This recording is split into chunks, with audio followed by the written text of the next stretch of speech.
Hello and welcome back. My name is Julie and this is Stamp with Julie Baum. If you have been following along, I have been showing you the 4 projects from Stamp Club October 2025. There are 3 other videos, each with their own project, and then this one is number 4.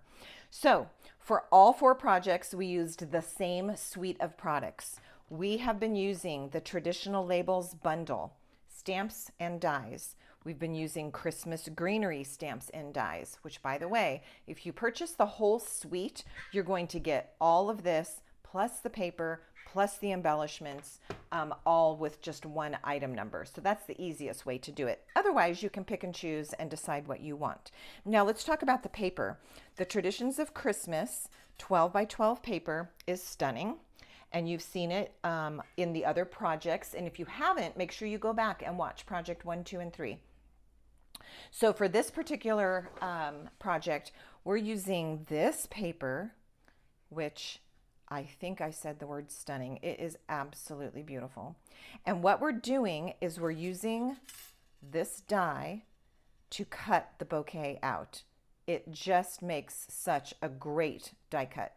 So what you do is you take your scissors and you just kind of freeform cut out around the shape of the bouquet. And then with that piece, you can put the die on it, line it up, and run it through your Stampin' Cut and Emboss machine. All right, so you can see, you can do this one and this one and this one. There's like 10 or 11 on each sheet of paper that you can cut out. Now, the flip side of this is a beautiful green stripe. So if you don't find that you've chopped up all your paper by doing this, you're going to have that print as an option as well. Okay, so we've got our die and we did our cutting. So we've got our beautiful die cut. That's that piece. Then I took another die from Traditional Labels and used Pool Party cardstock and cut this shape out. That's very nice. And then with some old olive cardstock, we used this to get that shape, which is very unique and beautiful. It's kind of a double layer, almost like a ribbon. And we are going to do our stamping on this piece. So I'm going to bring this in for 2 reasons. Often it is a helpful way to stamp, especially if you're having trouble getting a nice clean image. The other thing is, and I found this out earlier today, that sometimes when you're working with a die cut that's already out like this on the glass mat, it was having the tendency to slide around as I was getting ready to stamp it. And so with that in mind, this is going to help a lot. This will keep it from sliding around. All right, Old Olive ink, Season's Greetings, and we're just going to get this stamped right on top of it. It was made to fit and it's going to look fantastic. There you have it.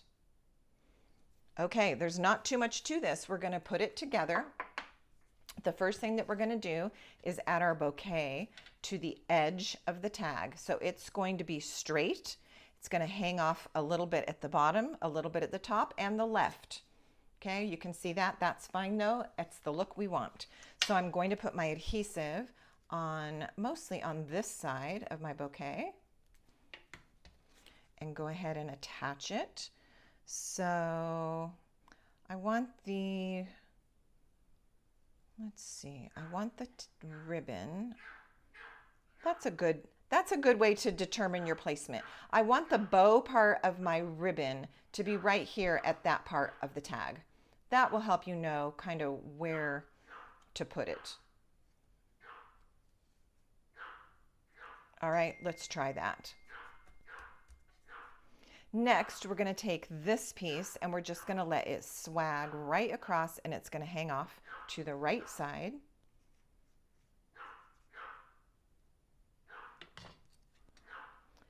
And coming from about the middle of the bouquet, like so.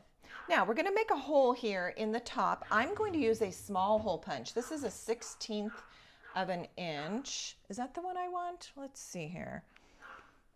This might be an 1/8 inch.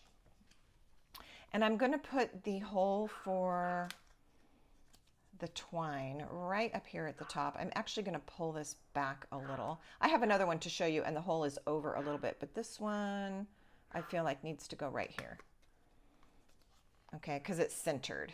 This is going to kind of cover it, but it's not going to hurt anything. The twine is going to be coming out of there, so that's just fine.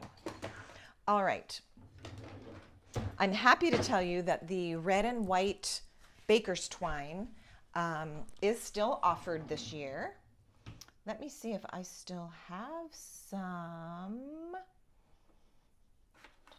Okay, I have some pre-cut.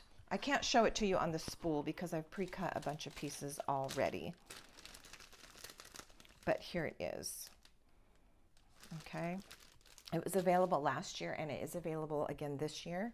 I don't believe that right now it's sold out, but I am encouraging you to order your Christmas products early so that you can avoid any problems with things being sold out and not available when you want them. All right, so I'm going to loop my twine all the way through like so, and we're just going to tie a knot up here near the top. All right, there's not really a right or wrong way to do this. If you would prefer to do it a different way, that's okay. But this is how I'm going to do it on this one. So I'm going to loop it around, bring my ends through,